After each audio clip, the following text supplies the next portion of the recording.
Hi folks, you're with Tacitus today, your pushback channel, and thank you for joining this audio live stream. Please listen to this presentation as you would a radio broadcast. In this essay, I'd like to talk about how third world migrants bring their problems and their dystopian attitudes and views, and they relive the dystopia of the places that they claim to be running away from, and try to recreate almost the precise and exact conditions of that dystopia when they come to the West. Now, this runs pretty deep. This idea that it's people who've only recently arrived to the West is not so. It's people that are the first generation born and second generation born in the West, and even beyond that are really still caught up in this dystopia thing. Now, they all come from third world shithole basket case countries, and why they would want to, they want to get away from that dystopia, but really they don't. They want to get away from the economic conditions that the dystopia creates and produces.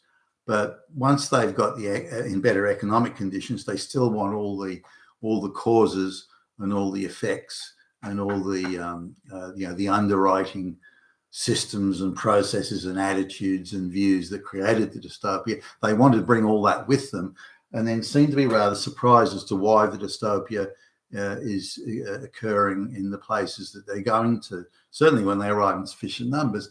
Now, there was some time ago, there was some protest, I think it was Hindu or Sikhs or some Indians doing some sort of pretty serious protest in Sydney. I don't think this sort of thing should be allowed, personally. If these people come to another country to live and to ostensibly at least start a new life, then they have to leave behind that stuff. Now, if they're in their private thoughts, if they have sympathies, that's okay, but that they should take to the streets as an ethnic group to protest something and riot perhaps that's happening thousands of miles away, then no, I don't think that should be permitted. You've come to Australia or to the West to be an Australian and to live the Australian life, and you leave that dystopia behind. Now, again, sure, your private thoughts, why not? But the idea you can congregate as a distinct, homogenous ethnic group and complain about something happening thousands of miles away in the new country of your residence or citizenship, then no, I don't think that should be allowed. Now, again, if you want to express it in Indian newspapers or something, okay, fine, but you're not going to go and riot and protest on the street. That's not. You're in a new country now, and it's the issues that are in this country that should concern you, not the stuff from thousands of miles away. Anyway, what surprised me are some Indian people I knew, and one of the protesters, or had gone to the protest. He was a young guy, he's more early to mid-20s, I suppose, and he was out of university, so he went along to the protest and felt very strongly about it. You could tell it was like it happened to him personally and only happened yesterday. So, hey, hold on a minute, stop. And I'm paraphrasing how I went about this, but you're born in Australia. Your parents came to Australia, at a relatively young age, early 20s, and you're born in Australia. And why? India is thousands of miles away. Why would you be concerned about what's happening over there? And privately again, but why would you take to the streets and placard wave and get all hot under the collar, about it? Well, why would you get all sort of flustered about the whole thing? It's got nothing to do with you. And his response was, well, it does. I'm Indian. It's got everything to do with me. I am Indian. But wait, stop. You're born in Australia. Aren't you Australian? No, I'm Indian. All right, well, should you get less benefits, or should you be treated as an alien then? If you want to be considered as Indian, and the Indian issues and things happening in India are your prime concern, do you want to be treated as an Indian and not as an Australian? Oh, no, that would be racist. Oh, no, I'm entitled to everything that a white person is in Australia, and I shouldn't be treated any differently. But you want to act differently. You want to hang around with only Indians. You're going to marry an Indian lady that you're bringing from India. Indian issues are your prime concern. You're not concerned about what's happening in Australia. All you want is the gimme, freebie. I didn't say that in those words, but so why shouldn't you be treated differently? You want to treat white people differently. Why shouldn't they treat you differently? Oh, no. If I treat them differently, that's okay. But if they treat me differently, it's because they're racist, nasty Hitlers. So this is, there's very much a double standard here. I mean, I'm understating that. It's a screaming double standard.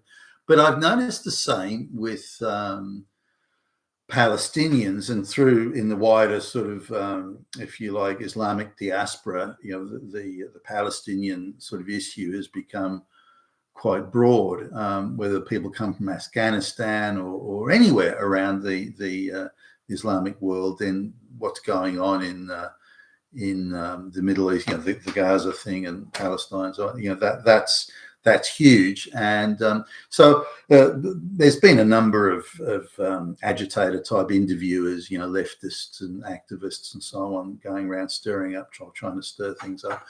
And so they're interviewing Palestinians or other Islamic people in the West, whether it be in Britain or United States, Australia, and so on.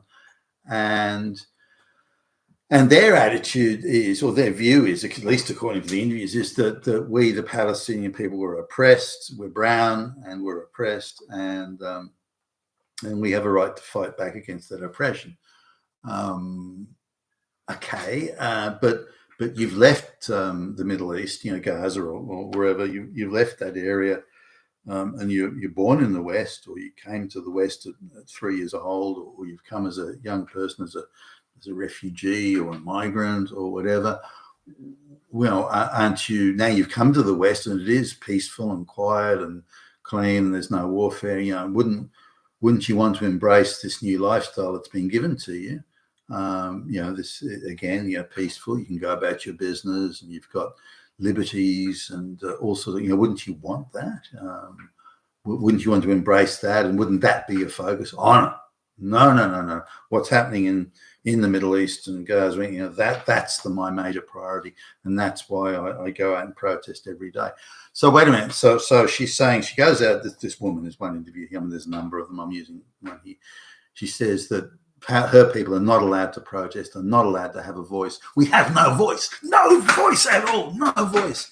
The fact that I'm on national television every second day, that I'm getting interviewed in a leftist news station that gets millions of hits, that I can go out and protest on the street and wave placards, that the news cycle 24/7 covers the Palestinian issues, but according to her, we have no voice. We're the oppressed ones, we have no voice. Well, hold on a minute. I can't switch the news on without Palestine being, and without your point of view, the Palestinian point of view being very heavily pushed. You're out protesting every day. You get permits to protest all over the United States, all over the Western world. You're allowed to have, permitted to have, offshore funding of all your agitation and activity that other groups aren't, but you guys are, and you're getting, again, wall-to-wall media coverage. Where is that? What do you mean you have no voice? But of course, the interviewer doesn't call them out on this, so they just push the, if you like, the pre-programmed propaganda narrative that they're oppressed and have no voice, and even suggesting, we're not allowed to protest. Well, you're not allowed to protest. What are you talking about? Palestinian protests are all over the fucking world, all over the Western world, the free world. You try and do this sort of thing in China and see how you go. I don't think it'll work out very well. So they insisted in the freest countries in the world where they're allowed to protest and scream and shout, the freest countries in the world, the most free in the world, they also claim at the same time they're the most oppressed and downtrodden. Work that one out if you can. But this is not unique to either the Palestinians or the Indians, whether it's the Hindus, whether it's Islamic this, or whether it's Sikhs, or whether it's, fucking Pakistanis, or it doesn't matter. All the Africans, they come from these shithole countries and they bring every little piece of their dystopia along with them, their way of life, their community, their attitudes, their views, and so on. And how this can be helpful, useful, or beneficial in any way to the Western world or any place they go is quite beyond me. Even other Arabic countries won't take in the Palestinians because they're just too much trouble. And we see, I believe at least, we see the same thing here. Now, there are different levels of intensity on this. For example, when Rishi Sunak was installed by the globalists without any vote or anything at all, it was installed by the globalists as Prime Minister of Britain. The Brahmins in India, gagged and gloated their asses off. It was like, wow, and the attitude was, well, you used to colonize us, now we're colonizing you, you white motherfuckers, and it was cast in that sort of, I thought, racist tone, but they were absolutely over the moon about it, couldn't stop talking about it.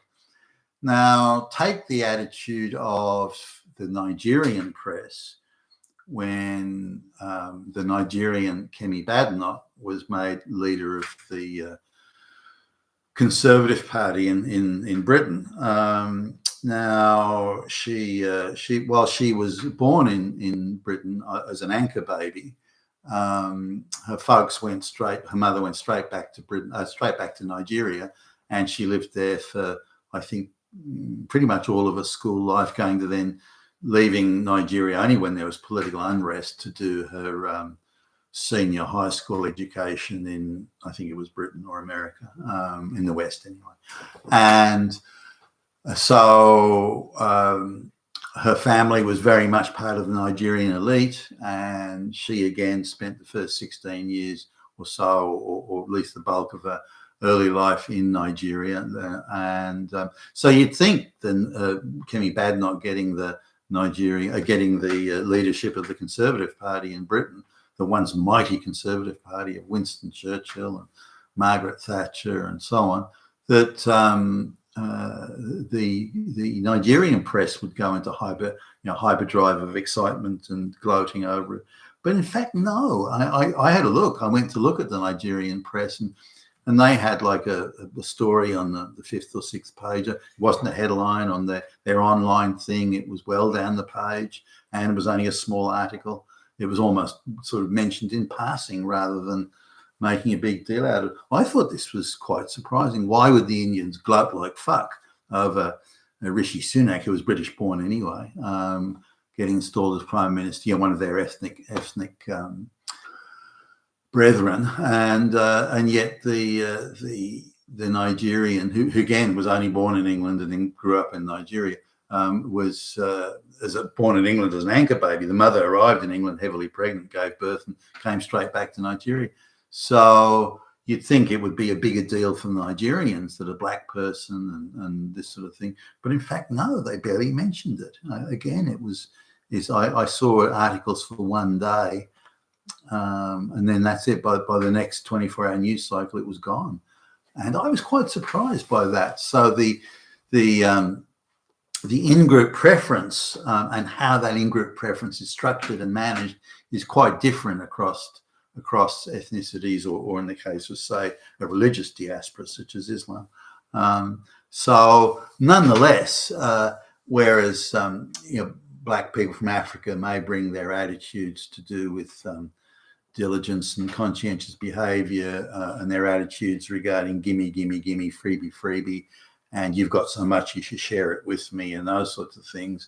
The Indians, or primarily at least from the subcontinent, have a slightly different view. Not so much the freebies, although they're happy to take them, but it's more the issue of we're taking back what evil Whitey stole from us, number one. And number two is their concept of wealth from the subcontinent is that you cannot create new wealth, that a static pot of wealth exists. The only way you can get more of it is if you take it off the other guy. And so they're quite sort of happy about that's how you do things. So anyway, this bringing the dystopia with them. My sort of view on this is that if you want to come to another country and lead a new life, particularly if you're escaping a dystopia as you claim to be, whether it's as an asylum seeker or economic migrant, it doesn't really matter. That the issues of your old country, you leave them behind. Again, privately, think about as much as you want. But in terms of making it the focus of your life and the protesting and the drama and the carry on and demanding local politicians do something, no. You haven't come to project your ethnic influence across the world. You haven't come here for, you've come to the West to be part of the Western system and part of the Western freedoms and rule of law and so on. And if you don't want to do that, that's fine too.